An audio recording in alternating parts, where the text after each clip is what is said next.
And there we are, my friends. The red light is on, indicating we are live and direct. And this is an exciting day once again. Thanks for coming to our weekly broadcast on Find Your New Normal. I'm Dave Williams, your friendly host, and I'm I guess called Digital Dave, the guy who plays with the technology and helps heart-centered coaches use it more effectively. And as a cancer survivor, the whole question of finding my new normal was important. So the last couple of years, we've been bringing various guests together and talking about a number of things that help you adjust as your life changes due to crisis that hits you, whether it's a disease, whether it's a divorce, debt, a hurricane, whatever. And I knew I couldn't do it alone, so I reached out and I found my good friend Sheila Schultz, who's on the screen right beside me, who's my co-host every week, helping me explore whatever we should be exploring. Hi, Sheila. Good to see you again. Hi, Dave. Thank you. It's a wonderful day here in Pennsylvania, and I'm excited about today's show. My name is Sheila Schultz. I have a business called A Quiet Mind, and I'm a coach, and I help people move through transitions and adapt to change, primarily dealing with stress and coping with crisis. I'm especially excited for today's show because I have never been able to, or I've never had the opportunity to dive into this topic. So I'm curious and I'm open and I'm very excited to learn more. Wow. Looking forward to it. That's pretty exciting. It is in fact, we should probably say a few words. Why the heck are we talking about reaching out into the spiritual world? And I'll say that's me, guys.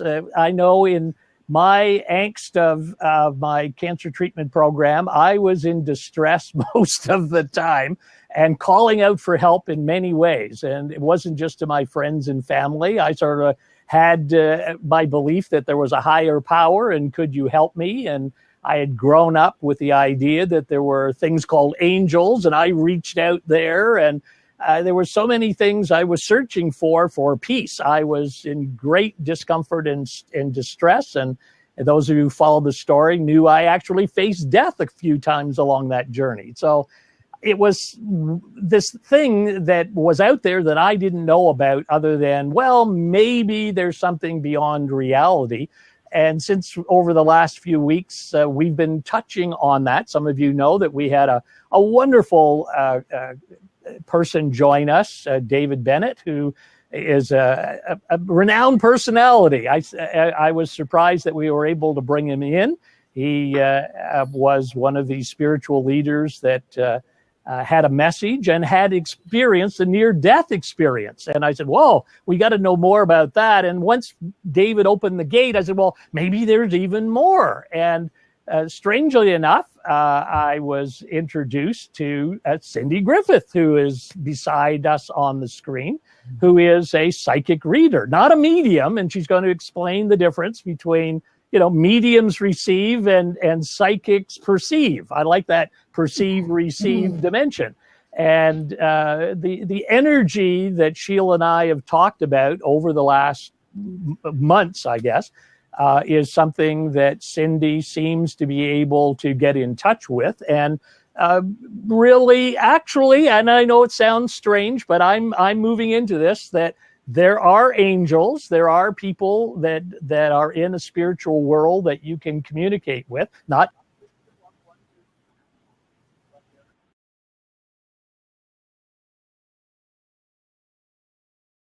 just your loved ones who have passed on, but there are energy forces surrounding us. And Cindy has some direct experience with that and goes about helping other people understand more of this other world and how you can use it to live a more fulfilling life, to find the path that brings you more contentment. And as you know, we're talking about how do you find peace and live in the present moment. Cindy has a message for us today. So Cindy, welcome to you. And with that as a quick intro, tell us a little bit more about what you do and how you got into it. Because I know this wasn't always part of your life. No, I was actually an atheist for the first half of my life.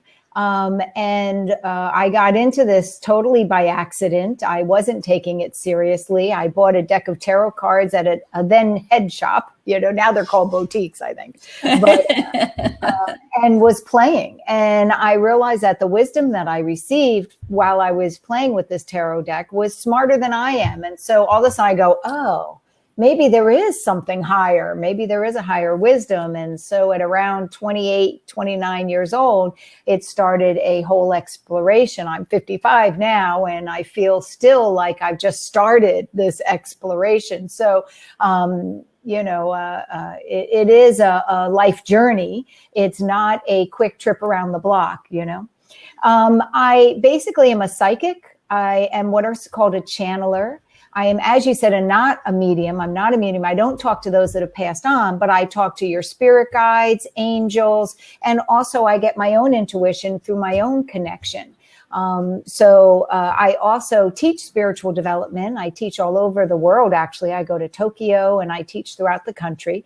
I'm doing a lot more work locally in Virginia Beach lately with the ARE and through an online called Learn It Live, which is really cool. I won't get into it. But more and more, we're able to access classes online, just like we're accessing this wisdom that you guys are providing for your listeners. So, and then I'm also an author, and I'm David Bennett's wife, just FYI. Full disclosure. You can find me Cindy Griffith -Bennett, right. But that's just too many words. So I go by Cindy Griffith. So, but that's basically what I do. And I came into it as a goof, as a spoof, as a wasting time because I'd broken up with the same boyfriend, 10 times. So, but it has changed my life. It has helped me overcome addiction. It has helped me have faith and hope for the future. And it has allowed me to help others to find their center, gain hope into the future, and to recognize that the future is not static. It's not 100% predestined, that we have ways that we can manifest what we want to happen in our life by shifting our attitudes, shifting our vibration, and shifting our awareness and our level of mindfulness. And so that's some of the things that I help clients with. And my misconception was I thought you would go to a psychic reader to find out when the money is arriving, when the girlfriend is coming, when your house is about to, that there was a fortune teller component to it. And you were very clear that, wait a minute, you got to really think this thing through because, there's a thing called free will and it influences what's about to choices that you make will move into different paths. So maybe you could just clear that up for our audience, because I know people are out there saying, well, I don't understand this and this doesn't sound right. And, maybe give them a little more understanding of Well, it is. I mean, I still have people want to know when Joe's going to come and tell me about the job. But what we talk about is if Joe hasn't come into your life yet, or Mary, or whoever you're looking for, look and say, what are you doing in your life that may be creating that absence? Or what are you doing to move towards that reality? If that's your reality, if you want someone to be loving to you, how are you being loving to yourself? If you want someone to respect you, how are you being respectful to yourself? And so then we can also talk to your guides or your angels to say, are there any karmic things going on? Is there anything lessons that I'm learning? Because we know, and I'm sure you know through your cancer and Sheila, I'm sure you know through your own life and your clients that stuff happens. But if we can find the lesson and we can figure out what we're supposed to learn, a lot of times the stuff clears up. Either that or we have the coping skills we need to get through the stuff. So, I do the fortune telling. But a lot of times what I do is they come to me to find out when's Joe coming. But what I end up teaching them or helping them see more clearly is why hasn't Joe come yet? And then also this issue of free will. I strongly believe that there are certain things in your life, in your soul planning. In other words, before you came down to earth, you said, I need to learn X, Y, and Z. And, if I have a mother that abandons me, I'm going to learn independence really, really well, because in past lives, if you believe in past lives, if not, this is just what you chose to learn this lifetime, your only lifetime. Let's say I haven't had done independence really well. So I'm going to have a parent that abandons me and doesn't take care of me. So when we can learn, okay, well, this is what I'm learning, then we can also stop crying and spending time wasting in the past on the mother that abandoned you. And we can look and say, well, how can I practice my independence moving forward and not live in the past? Because what we find is when we live in the past, we stumble through the future because we're looking behind us. We can't see what's coming. But if we can put our mind into where we are now, into the present moment, and we can start to live today in saying, this is what's happening to me now. How can I best approach today with the consciousness I have now? How can I best approach today? That will then create the best possible future. Because you do have free will, and you can live in the past in a bunch of yuck, or you can choose to live in the present moment so that you can then create cause and effect and create a better tomorrow. Oh, yes. I don't know if that answers your question, but... I thought you'd like that, Sheila. Well, first of all, there are a lot more connections than I expected. And Dave mentioned that before we got on the air. Thank you very much for clearing up the difference between a psychic and a medium, because I wasn't aware of that. Many people don't. And I think that there's a couple things that came up. One was the intuition and how we do it in different ways. And that's really great, because everyone needs to learn in a different way. And it's great to have lots of different perspectives out there. But my work also is about helping people see things differently and changing the way that they've believed, because what they were believing before was actually limiting them. So the thing that's really powerful for me, though, when I think about this, is my connection is always with nature. So I get that intense intuition and connection when I'm in the woods or, by the water, and to me, they speak to me with no words. And so some people hear it from humans or in verbal ways, perhaps, but mine is always through breezes and rustling of leaves. And so I think that's the connection. It's just coming from a different place, but it's still energy and it's still messages.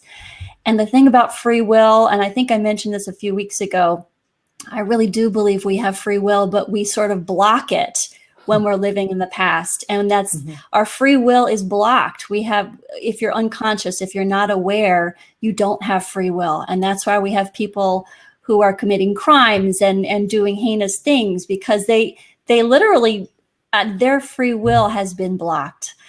So when you can open up and you realize how much control you have and I don't mean control and controlling everything that happens to you and making sure it happens a certain way, but I mean taking some power and making some changes in your life. And it's all about being open and not knowing what's going to happen next. So thank you for that, Cindy. Oh, you're welcome. When you talked about controlling, I always think of trying to hold the soap in the bathtub. I know we're not a bathtub country anymore. We're showers, but remember, you hold it too tight and it goes, and I think that's when we try to control our life. It's like the universe is saying, excuse me, that's really not healthy. Let me take a chisel and just that for you. Let me break that up for you.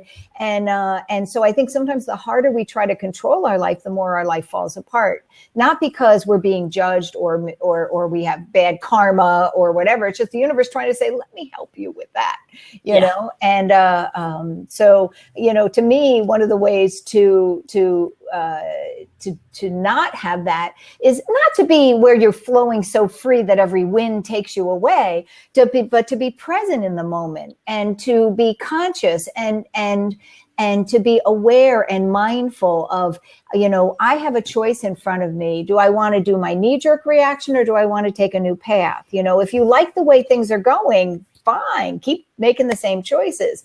But when we're conscious, we're not blown by the wind, because we're not saying, oh, I guess I'm going over here, or oh, I guess I'm going over here, but we're conscious, we're grounded, we're mindful. And then we have to also take responsibility, but we then can take responsibility for our life. And I think that that's another thing that disempowers us when we are not aware of how important it is to take responsibility for our choices, because then we can take responsibility. If something's not going right, we don't have to wait for someone else to fix it. We can say, okay, I see how that choice didn't go the way I wanted it to. How can I make a different choice next time so that it goes in a better direction? So I think that it's a very healing and empowering thing to take responsibility for one's own choices. And there's more to this, because it's not just a metaphysical or philosophical outlook on life that helps you live better, make choices better. There's actually tangible results, because there now appears in my belief structure a physicality to a thing called an angel and an archangel and a spirit guide and a spirit. And these people all interconnect to everybody else. It's like there's another world out there where all these ethereal beings are having their coffee, like we're having our coffee today, and we can start a conversation with them. And that conversation can lead you to certain results based on the kind of conversation that you're having. In fact, in a conversation I had with Cindy a while back, it was, if I could, when I'm thinking about, I'm in stress, I have a need, I really want some help that I'm not getting. If I was living in the physical world, I've got a telephone, I make a 911 call, and the operator brings in the fire or the police or whoever, whatever I need to solve this physical problem. In the thing we're talking about today, you make a 911 call, and I'm wondering if that's to my guardian angel, but whoever picks up my call then brings a family of resources together to help guide me along. Go with that, Cindy, because that blew my mind when you were saying we've got something here that you could actually use beyond just philosophize about it.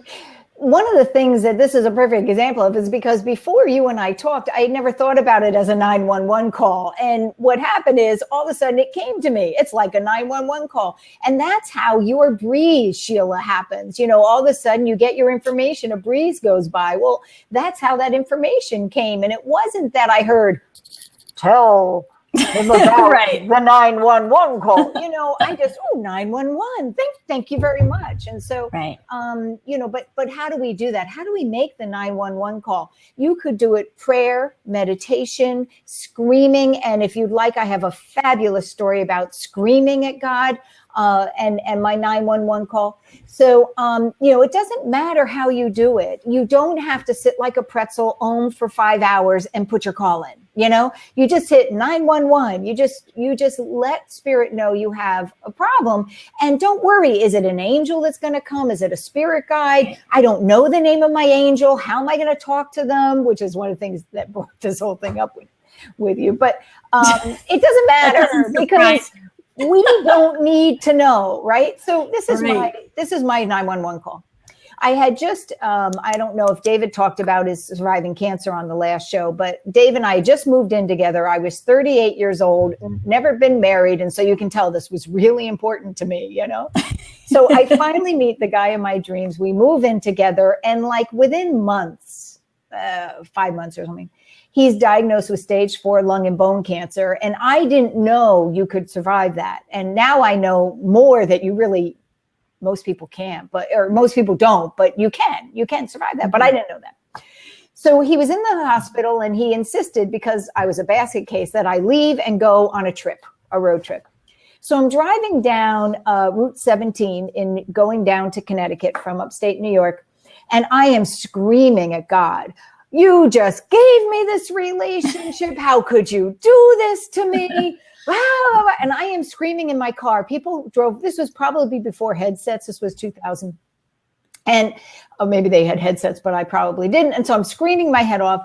And I'm like, are you even there? And swear to God, this is a true story. Within a second, driving by me is a tandem truck. You know, that's two trucks put together. Guaranteed overnight delivery. Well, you know what that spells out, right? A double God truck. Oh, Bobby. You said, are you there, God? And God comes roaring beside you. That brought me peace. I said, okay, no matter what happens, good, bad, or ugly. And this is where the peace comes, because it isn't, I know what I want to happen was going to happen. That's not what brought me peace. What brought me peace was, I know no matter what happens, happens, it's okay. I'll get through it. And there's a higher purpose.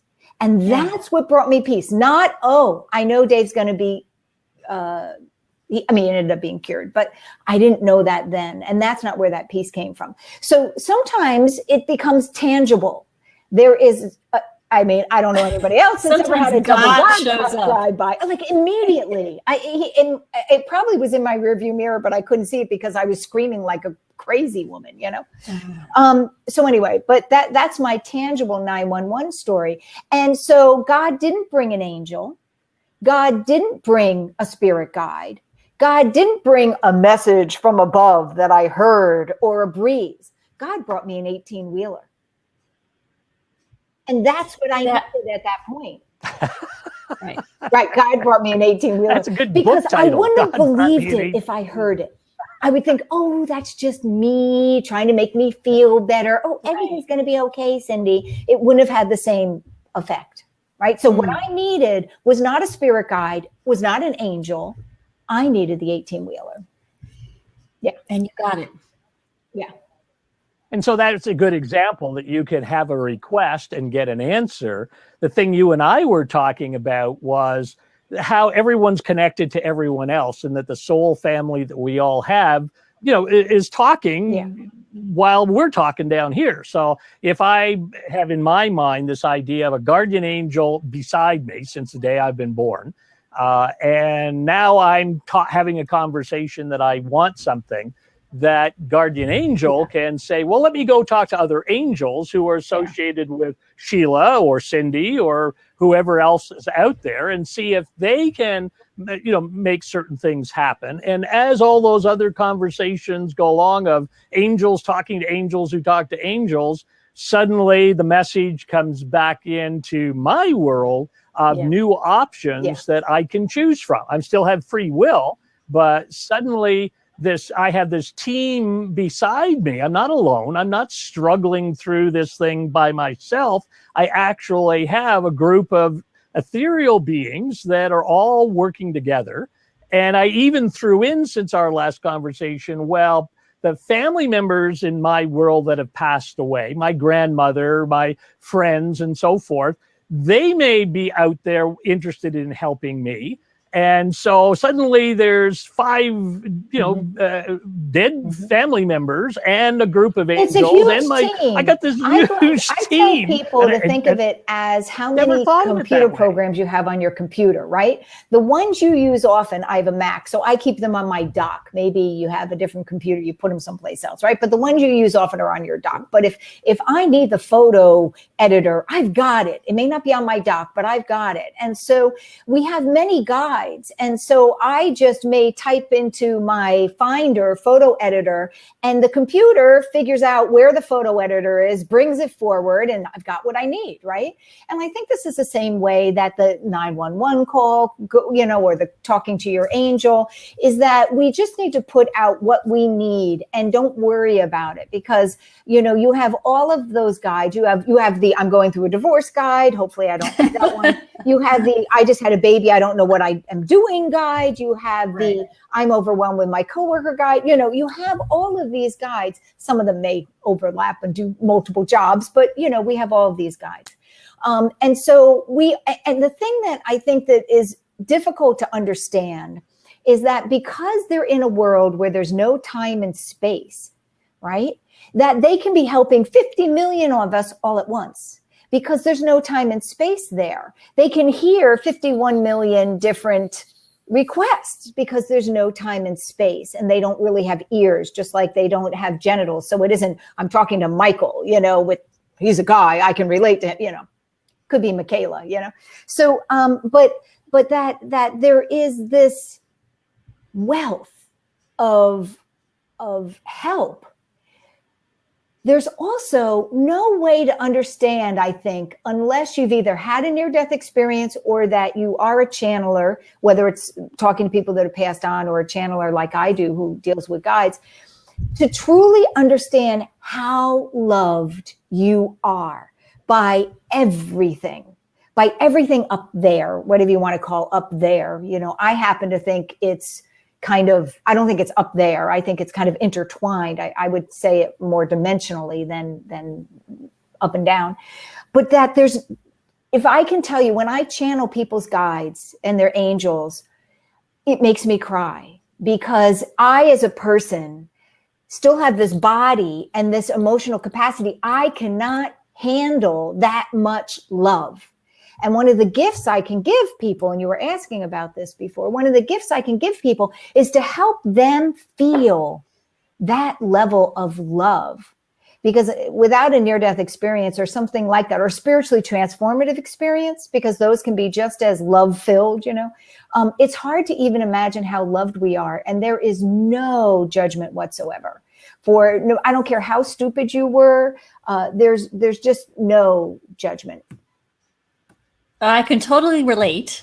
And there were so many things that were, you know, sparking memories for me, Cindy. But you were saying, you know, when the tandem God truck went by, that was your indication that there could be peace. And it didn't matter, you know, you knew that was going to, it was a message that there was peace no matter what. No matter what.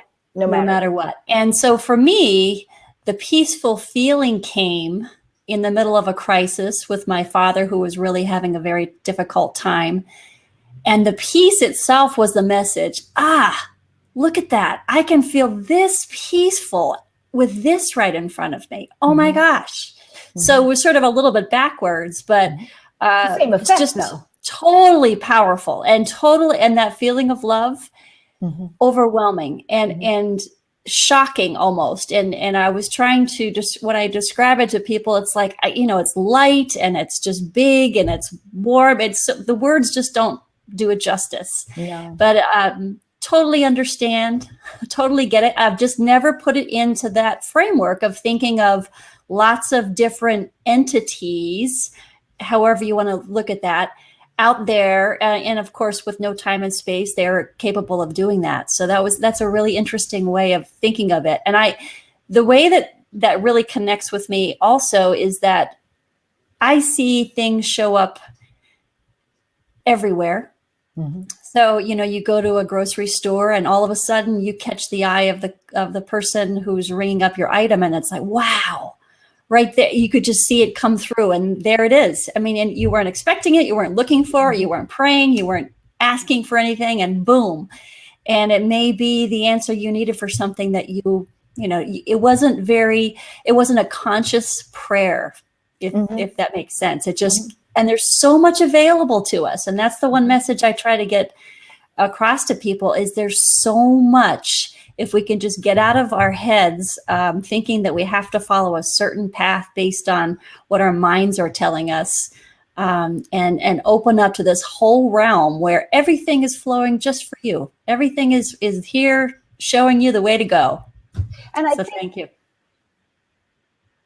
But as you've said every week, how do you become aware of that? That's the thing that has been running through all of our sessions is, you know, so we're hearing, you know, today that there is help available and it may be presented, but you don't see the truck going by. So you didn't hit the message. So, you know, there's a level of being aware to what's happening around you. All your prayers will be answered, as they say, and yet you're oblivious to it all because you're not living in the moment. You're living in the crisis. You're living in the emotion. You're living in the past. Yeah. You're worrying about the future. The answer is in the present and the moment. Message is right Always. there. The answer is in the present moment. But one of the things that I teach people is to do a little meditation or breathing exercise. Sometimes the M word scares people. So we do a little breathing. And I say, just put out to the universe your question. You know, not telling them I want this, because Spirit may decide, well, you really don't, and don't ask that because I'll give it to you. But this is my question. And then I tell people to just keep an eye out over the next couple of days for answers. And it could come in the grocery line. It could come through some junk mail that you get. I had a friend who was telling me she was getting the feeling for some reason she'd started being vegetarian except for some chicken and fish, and she had some bad fish, and she goes, oh my gosh, don't tell me I have to give up fish. And she looks at right in front of her, the license plate in front of her was vegan. That was the license plate, right? So but sometimes it doesn't come that way, right? Sometimes it doesn't. Sometimes it comes through a feeling or a craving. Recently, I had a craving for cranberry. I don't like cranberry. But I know that means go to the health food store, get my little cranberry pills, and I chomp on 2 a day, until the feeling goes away when I don't crave cranberry. So sometimes we have to just go with our gut. But then I also say, let's validate that. And so write those feelings. You don't have to act on it right away, but write those feelings down in your journal or in your notebook or on your cell phone. I like to keep things on my cell phone. And then see if there's any validation. And it's okay to say, are you sure? Show me another sign, but that through asking, validate, asking, watching, and that puts you in the present moment, because when you're on the lookout, you're in the present moment, and then validating, and then act on it. But I would, if it's something big, like, all of a sudden you get the feeling you should move to, New Jersey, let's make sure you've asked a few times and validated a few times, Right. Not that there's anything wrong with New Jersey. But it may be confusing because many of us, in fact, some of the studies that we've looked at said, there's like 58% of North Americans believe in the afterlife and only 8% don't. And the ones in between think it could, but they're not sure. But there's so many of us that grew up believing that when you die, you go to heaven or hell, and there's a God and there's a judgment. And there are these things called angels who are representatives of God. And so I certainly grew up saying if I was ever going to get a message, it was, as you said, the booming voice on high, and the angel wings come out and the message is given to me as the religious texts have said. And so I was very confused when I started reading that there were angels and archangels and guides, and there seemed to be a whole group of people. And I, as I mentioned to you, I was being embarrassed because I wanted to talk to them, but I was intimidated by them and saw them all as very special people and would like to be polite. So what do I call them? And just don't call them call them anything you want. Call them Joe if you want to call them Joe. Yeah, right. They just want to be talked on. They don't care. They just want to be their name. Probably first of all, they don't have names. Right. There's vibrations. They're archetypal symbols for our connection with the divine, but we need them. We can't talk to an archetypal vibration. So we were given angels. But one of the things that I tell people that to get to know your angel is before you go to bed, just ask that the angel sit by your bed for, as you fall asleep. Ask for that vibration, and you'll start to become familiar with the different vibrations. And there are different vibrations. Yes. But when we look at this need to be polite or they just want to help. They just love you, So, it's like if you have this cute little nephew, and he's in trouble, and he's little, he doesn't know how to say Aunt Cindy. I'm Aunt Cindy for the first few years, but he doesn't know how to say Aunt Cindy. If he falls into a lake, you're not going to wait for him to say, Aunt Cindy, save me. No, you love that little thing. You're going to go after him. And you're not going to be insulted that your little nephew doesn't know your name, And so why do we expect that someone that loves us that much is going to stand on pretense? It's all human made, this idea of respect. Right. Because when you love something so much, doesn't matter if you respect them or not. I was saved over and over and over again. And I was saying, God is just a bunch of and it's made up for people that need something to tell them how to act, I would say terrible things. But, I thought they were true. They were my truth at the time. Right. And I was saved over and over and over again. And so so I could not have been more disrespectful. And there was no caring about that. None at all. We can't screw up bad enough. No. And that's the great thing. And I think that's the issue, Dave, is we personify. So we assume that they have feelings and judgments but there's no other words to use. When we talk about God, we usually say he, or spirit. If spirit is a little bit more vague, so that to me is easier for people to get, because I want them to melt into getting away from thinking of a physical being that has a mind and has thoughts and judgments and very personally helping you in the way that we think. That's the way our minds work. So if you could just sort of think of it as air or infinity, or a word that doesn't make any sense at all, to me, that's easier for them to grasp. And then they're like, oh, so it's just this natural thing that's out there for everybody. And it's just helping things move along as to evolve life and let things move in a direction that is right at that moment. Then it's easier for me to explain that to someone instead of saying, why did this happen to me? And why does God let babies die? And, it's just, it gets you off of that topic if you can look at it in a different way. If you can think of it sometimes as a force that is attracted to our vibration. So we attract to us through our prayer, we're attracting what we want. Some people feel better to think about it as a force. That's not to say that a baby died because they had bad mojo or something, right. There's not a vibration that could attract that,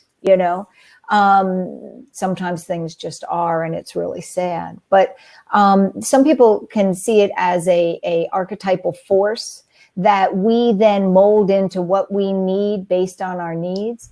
But I think that we can talk in that realm. And I think that that's a wonderful way to recognize, so we don't get too tied up in the genitals of the guide or the name of the guide.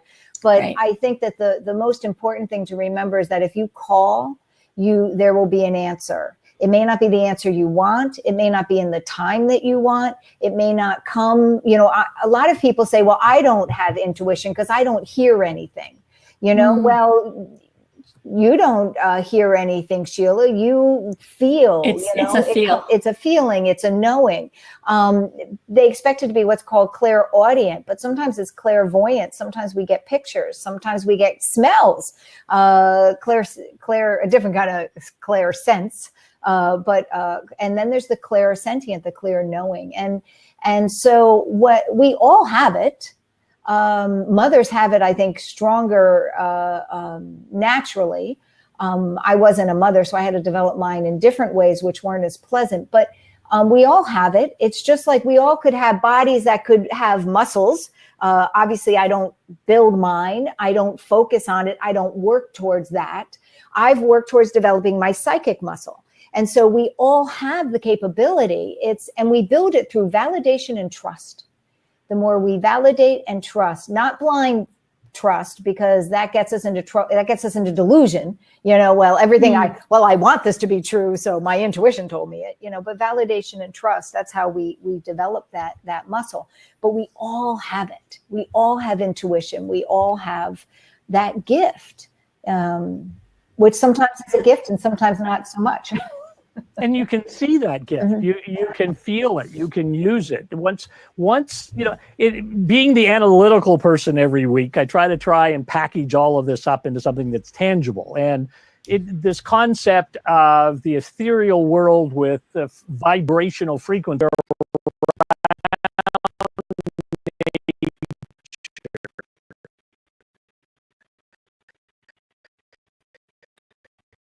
is that any different there for you than when you're sitting in your house? Yeah, it is very different. Okay, now when you're sitting by the water, do you sense a difference in that feeling than the feeling that you had in the forest? I said, yeah. Well, now I'm finding that it's not a vibration, because I think vibration is I'm jerky, right? But that's not what it is. It's something invisible, just like I can't see the Wi-Fi waves and the cell phone waves and the TV waves all going around me. I know they exist, and they are, as they call it, frequency vibration, and you just can't see it. Well, this other stuff turns out, in my case, in the last few weeks, ever since Dave introduced me to the soul family, as Cindy said, you sit down at night and I can feel something different is occurring. And then over the last few weeks, I'm finding that there's multiple entities in my room. It's like I've got a radio and I'm tuning the frequencies in, and can tell when I'm on to something or off of something. And now the last week, it's been bizarre, because I can recognize, well, there's a vibration that I've felt before. It's been regular and it feels differently. It's more like what I feel like when I'm by the water. Then 2 nights ago, there were 5 different entities in my room. Didn't know who they were. They were scattered all over the place. Couldn't figure it all out. What is that all about? And I'm finding that as I calm, as you say, at the end of the day, and you do your breathing and you become very peaceful, suddenly, just as I do when I'm in the forest, I'm relaxed and I can sense everything. It's weird. I know folks out there, good old Dave is now saying he knows the difference between a tree and an insect. And I can. It is bizarre that you get tuned into these things. And I'm saying, oh, I don't get it. I'm trying to analyze it, put it in a box. Everyone knows that that's what I do. All I know is it's real for me now, that I'm tuning in a radio station and I've got visitors in my room and I'm having a conversation. And we won't go into it today, but I have made requests and suddenly got results. So I now am at the point where I believe whatever's happening in my room, there's a conversation happening, because I'm seeing a result in a week to 10 days thereafter. And that just blows my freaking mind, that this is something beyond just feeling good by the ocean, or feeling at peace in nature. Okay, it's very different. This is something quite different. Well, to really blow your mind, take it to the next level. When you're not feeling good, like you said before we started, the energy's all over the place, and it's like, right? When you're not feeling good, if you can remember what it felt like when you were in the ocean, near the ocean, or near the tree, or in the forest, and you can say, okay, take a breath and let me be that vibration, you can start affecting the vibration around you, because the stronger vibration will start to mitigate or shift. And this is just vibrational frequency. Look it up on any scientific thing, right? The stronger vibration will create an attunement and bring the lower vibration, or the weaker vibration. I don't want to say lower, because it can go both ways. It will take the weaker vibration and bring the weaker vibration to your level. So it's like if the bathtub's too hot, what do? You pour some cold water in it, right? So if you're around a bunch of negative people, what do? You pour a little positive into it, right? And so you can start by being aware of your vibration and consciously vibrating at a level that you want to be at. You can step out of being affected, right, by their vibration. I can see Sheila going, yeah. That's true. So you can, she's with you. I know what she's doing. Yeah. The punching bag, and you can start being the healer in your community, because you can choose to vibrate at a different level. And when you're conscious, that's what makes it strong, because I'm conscious about my vibration. And this is how, you can go to lunch with Negative Nelly, and instead of coming out of lunch feeling like, warmed over twice in the toaster, you can come out going, woo. And you know what? Negative Nelly won't know why, but she'll come out feeling better as well. That's right. Isn't that funny how that works? Yeah. You have to be careful morally, though. Let me just see if Patty wants to join us. Patty, I'm just going to say hi to you out there. And if you've got your headset on and you want to come in, just say yes, and I'll invite you in and join, because I know what we're talking about. Oh, yes. I knew she would take her long for her to jump in. She loves this type of conversation. And I love so we'll see. You're talking about the senses, Cindy, because and that's my big thing is to. We trust so much in our minds. We trust them so much, and we completely disregard our senses. So it's one of my first things to do with people is to start having them become more aware of their senses. What are you seeing right now? Oh, I never thought about it. Okay, so what do you see? Think about, don't even think about anything. Just see, just look or smell or feel or, because we're so out of touch with that. We're so mind-centric. So thought-centric that we have lost our ability to enjoy and take advantage of our senses, which I think are so powerful. Hi, how are you, Cindy? It's been a pleasure listening to you. Hi, Betty. And hey, Patty, nice to meet you. Let me introduce you to Cindy. Oh, no worries. I get that. Having a little temperature control issue. The air conditioning for no reason, that temperature control issue. So don't mind if I keep. Well, I have it for some reason too. Oh, okay. No, she's frozen. There she's back. You're frozen. Oh, okay. And I'm worried. I'm dealing with light here, so I'm going to mess with my thing here. We're all switching. Oh, it totally is. And it's so interesting because there are those times as you were talking, Cindy, I kept thinking about the times when I'm really in that zone where I really know and believe that these messages I'm getting are true and right and real. And then an hour later, 2 hours later, something can happen, and I'm like, "What?" I'm curious about your thoughts as to, is that sort of that we're just not used to, kind of flexing our evidentiary muscles to be able to recognize and see, or what is that when we're so in the zone and then we're knocked out of it again and can't seem to get back there? Just curious.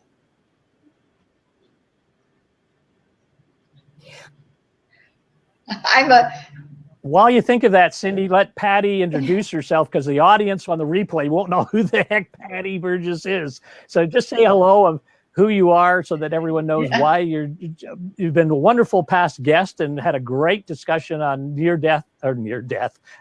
Well, it was end of life. Well, I'm a lurker and I'm a stalker of these two people on their shows sometimes. Introduce yourself so that Cindy gets the frame of reference, as does our audience. Actually, I'm an end-of-life educator, and I have a training program or training programs for hospices across the U.S. and also individuals in getting more comfortable with end of life, what that means, how each of us in this culture kind of react to death or impending death. So all these subjects are right up my alley, kind of like the unseen, which is so much. If we talk about quantum and all that kind of thing, that the physicality is less than what the energy or the vibrations that you've talked about. And I think it's so important, and I'm excited to see a shift, I think, in Western culture towards more interest in these things, and I guess the increase of mediums and psychics we see on television and mainstream shows tells me that, I think we're ready and we can start to explore this as a culture without, being burned at the stake, which I might have been years ago.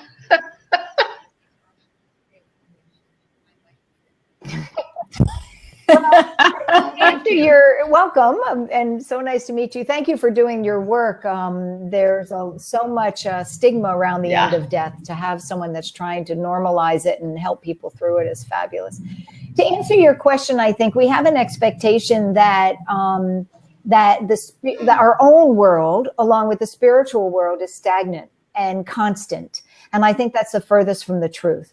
It is natural to have highs and lows of spiritual connection and earthly connection. Otherwise, we'd never be able to pay the rent.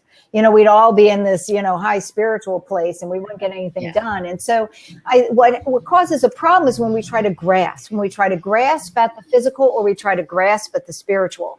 And so when we can acknowledge that it's natural to go through this pendulum swing, when it's natural to go through the rhythm, as it's said in Hermetic philosophy, or alchemy, also known as alchemy, then when we can recognize that, then we don't cling. And we recognize, oh, okay, I'm having a physical moment. Well, that's good because I'm driving the car. That might be a good thing. Although I've gotten some of my greatest revelations driving the car. But, or, oh, wow, I haven't felt that spiritual lately. Well, I just went through personally, I just went through a respiratory thing. And so, yeah, I didn't have as many clients. I didn't have Spirit was giving me a break from that so that I could heal, so I could focus on my physical. And so I think that this swing can happen in a millisecond, There it is. There it went. I don't know where it went, but there it went. But also, I think that sometimes the universe goes, are you sure? Are you sure that you want to take on this new truth? Let's give you another test. Let's see you put it into action, I don't want to say test there's some man, saying, okay, I got a clipboard. She passed this one. She failed this one. Right. But I mean, I think the universe gives us a lot of opportunities to say, are we going to take this in or not? But I think that it's unrealistic to expect that we are going to stay in a spiritually connected space 24/7. I think the goal is to create balance in life. And I think the more that we take care of our physical lives, the better we can be spiritually. It's just like if someone says to me, I can't afford your class. And I'm like, well, then you shouldn't come. You should spend, if you can't afford it, then that means you should be putting your focus on finances, not spirituality. I had someone recently, I said, I forget why, but it doesn't matter. I said, stop focusing. Oh, I remember why, it doesn't matter, but stop focusing on your spiritual life. Take care of your day-to-day life. I mean, she was a basket case and people thought she was crazy. And so I was like, get grounded, honey. Focus on that. You're not going to be productive if you keep focusing on your spiritual life right now. And then when she gets grounded and can get through her day, then great, get back on track, that way. But don't use spirituality as an excuse not to deal with the physical life. It has to be a balance. And so I think this pendulum swing is healthy, natural. It's when we try to stay in one place or the other that pressure builds, and our life, the universe will say, hey, pay attention to your physical life. You'll get, something will happen. Or if you're too in the physical, it'll say, hey, here's a wake-up call. There's more to life than money. There's more to life than it ain't all about you. So Spirit will take care of that. Sometimes more pleasantly than others. So I think that's great. I'll probably give you a much longer answer. No, it's wonderful. I love how you explained that. And I also love that, we can take the pressure off ourselves where I don't think we do. Those of us who, aspire to a deep and rich and colorful spiritual life, can beat ourselves up, the physical side of ourselves for that to a degree. But I love the visual of a pendulum swing, because or Libra, I'm always back and forth on those scales. You may enjoy, there's a book called The Kabbalion by the Three Initiates, and it's a little bit deep. It's a little book. Fun. I never had it far from me. Has two different covers. This is the old cover. This is the new cover. But it's called the Kabbalion by the Three Initiates. And it's basically Hermetic philosophy, which is also called alchemy, which is also called the Seven Universal Laws. And that explains this process of vibration. Dave, I think you'd really find this because your brain can get into it. Vibration, polarity. Where do I get this reputation from? Add more hot if it's too cold. Common sense things, but we don't think about that when we're dealing with our negative neighbor. Hey, you're being negative. Let me be positive. They'll either leave, hit you over the head, not want to talk to you anymore, or they'll shift. One way, but you won't get dragged down. So But anyway, they're fabulous books. I can type it in here. Cindy, don't you think that a lot of this trying to figure it out, trying to find, you're wondering why you lose your feeling of spirituality, or you're too stuck in the physical. Don't you feel like that becomes more easily available when you tap into your intuition?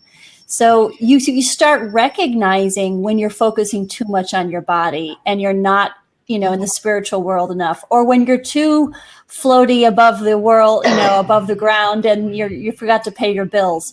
When you're really mindful and staying in the moment, you notice those things. Well, yeah. And I think that if you can be in the present moment and see it, it's a lot less painful, because the universe is going to help you. The universe, people call it karma. I call it balance. You're going too far to the left here. Let me move you over to the right a little bit, I just went the wrong way, but on the screen it looked right. And you see that in the present moment. If you can keep bringing yourself back, whether it's through a mindfulness technique, whether it's, I call it the bell, right? Like every time I would open the car door, I would say, oh, mindfulness bell. I'd make my own, right? Opening the car, I'd say, where are my thoughts? How is my attitude? And for me, because my body, often I'm not in a good posture, I'll say, how's my body, right? But that mindfulness bell might be every time you open your wallet, every time you go to text someone, whatever you use as your mindfulness bell. Every time you open the refrigerator, that would be a great one for me. Every time I open it, my moment, where are my thoughts, But it helps us to constantly stay aligned. But as you're saying, Sheila, it helps us to stay in that present moment. And if we're in the present moment, we're going to see the signs, like we were saying with Dave. We're going to see the signs so that we don't have to get hit by the 2x4. 2x4. Right. And we've all been hit by the 2x4. Sick of the 2x4. I'm tired of the 2x4. Yeah. But I think we're all agreeing that this is not just philosophy, because Patty, when you were on the show, you introduced us to the concept that you saw many times in the last few hours of life, that the person in transition was actually having a discussion with deceased loved ones who are welcoming them to the next world. And I said, well, wait a minute. Okay, so is that giving us some validation that there is something about to happen? And as you call it, a transition. It wasn't the death in the end. It was the transitioning to something more. And there was a welcoming committee. And now in talking to Cindy, this concept of angels and my confusion of this guardian angel that I have, I'm just wondering, Patty, if in those moments of communication, does the person talk to their angels as well, or just to loved ones welcoming? Do you see this idea of a mix and I don't really know, obviously, I can't answer, but I can explain my experience of what I'm witnessing. And it has run the gamut. Many times when there's consciousness or verbal ability, it will be shared that it's somebody who they know who is deceased who is talking to them. And then there have been times where I've been told that there's beings of light or things that they understand, but some sort of entity that I might not understand the translation, but they're very engaged and very connected to whatever the message is. So I don't know what's the conduit, whether that would be deceased loved ones or angels or combination. All I know is something very definitely is happening, especially as I mentioned before with my mom, who was a confirmed atheist at the time of her death, which was a happy atheist and a lovely atheist and very comfortable with anybody else's. But and I would say to her, Ma, if you could only see what I'm seeing as she's going through this. And she'd kind of come back out of it and she'd give me this wry smile like, hey, this is my little experience. And, if I feel like it, I'll tell you. And then she'd go back with these animated conversations. So I know for someone who did not have a belief system other than no belief system, and I mean, I guess you could say that's a belief system, that something very definitely was communicating with her. And if you knew how grounded my mother was, if she were watching her experience that, she'd say, what? So, yeah. And well, just you wait, because you will someday. I want to know what's going on, folks. I really want a picture here, because well, I know, and I don't want to hurry it along, but I'm really getting a belief that this transition is into something. And now I'm really believing that I've got a guardian angel since I was born. And I'm just wondering if now at the moment of transition, what that guardian angel is standing beside me and shaking his hands while that job's done, got rid of this guy. So you're not going to get any choice, right? You're not going to get any choice. Like, oh, Dave, you look good back. You're like, you're over here. Was he in a life sentence with me? Wow. Yeah. Wow. Because there's something happening that we're trying to say. That, it all sounds at times humorous and strange and mind expanding. But in the reality, and that's why I love Cindy coming in, and as you know, why I just love Sheila so much, is that they ground me, and hopefully you out in the audience as well, into saying, so what does it all matter? Quit asking for the answers, Dave.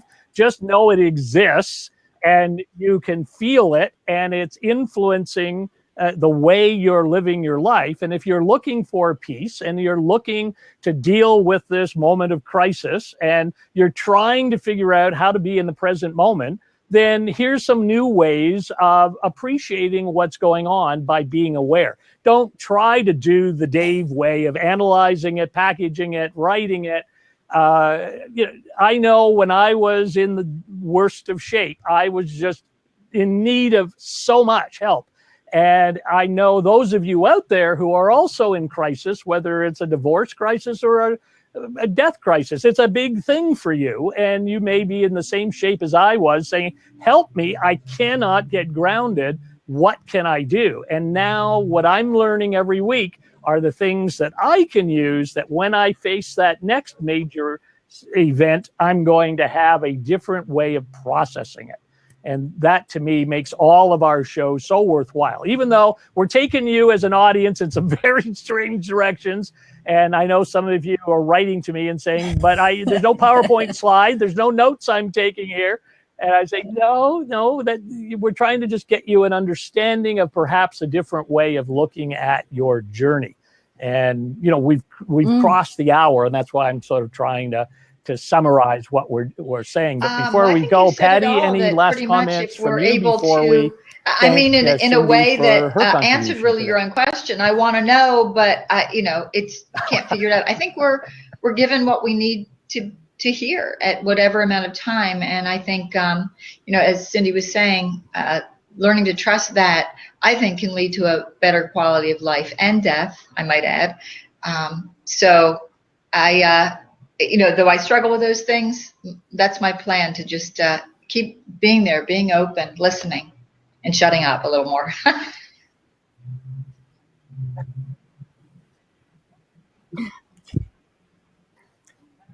And if our audience wants to reach you, Patty, what's the best? And speaking of this, I wanted to let you know, too, thank you for asking, doingdeathdifferently.com. I also have a show called The Death Chicks, and on Wednesday of this next week, we're interviewing Dr. Martha Jo Atkins, who wrote a book about deathbed visions called Signposts of Dying.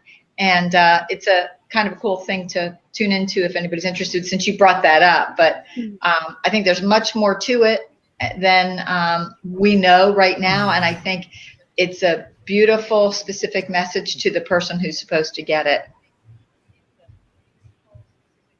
Thank you.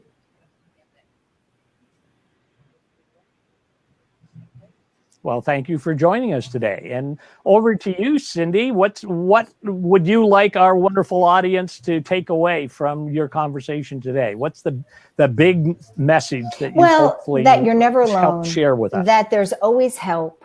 That you may not consciously know that the solution is there for you, or that the help is there for you, but that also we've talked about a lot of different things today, and I'm not asking you to believe it. What I'm asking you is to weigh it against your heart. And if it feels right and it brings you peace, take it. If not, don't worry about it, because it's a big world and there's a lot of things out there and a lot of opinions and a lot of ideas, and it's got to ring true with your own heart. And people can find you. I know it's at cindygriffith.com. Well, and when they go over there, what will they find? About my psychic services. I do readings. Most of my work's over the phone, and that includes spiritual guidance, channeling, whatever you need is in there. But also, I do classes on a site called learnitlive.com. And so if you found some things that I've talked about interesting, you might want to go over to learnitlive.com. Just put my name as Cindy Griffith or Cindy Griffith Bennett with a hyphen. And I'll come up, and there's a lot of classes, and not even my classes. There's just a lot of really cool classes, and you can take them at your leisure. So cindygriffith.com, also Facebook, just put in Cindy Griffith-Bennett, and my face will pop up. Because we post things all the time. So, and it's just been a pleasure. What a wonderful group of people you are, and what a gift you're giving to the world, because stress and coping skills are sorely needed in this world. And everybody just keep praying for the highest right now. Don't worry about what's the highest. Just keep praying for the highest. Exactly. Yeah, right on. Oh gosh, over Dave. to you, Sheila. What I'd like to thank today? Cindy for is, as she said, we spoke about so many different things, but if it's bringing you peace, that's it. So if you're feeling good, then you're on the right track. And I love to end with that message, because that's it right there. If you're feeling stressed, if you're feeling worried, if you're confused and questioning, there's something else you need to be looking at or seeing something differently. But if you're feeling good, that's it in this moment. Well, thank you all for watching us today. This was great to have an audience, and all those on replay, it's on our Facebook channel as well as on findyournewnormal.com. You can find the replays there. When you do see it on Facebook, please like it and share it and let the people know, so that more people can see what we're talking about and see if it brings any help to them. Next week, we've got Curtis Childs from the Swedenborg Foundation coming on. And that will be, again, another different perspective of here. We're talking about an 18th century philosopher, Renaissance man who spent years in the afterlife, as well as being a scientist and philosopher. A very interesting gentleman in the 1740s, 1770s, it is, the 1700s. Fascinating gentleman, and the Swedenborg Foundation has an incredible library of all the works that are translated.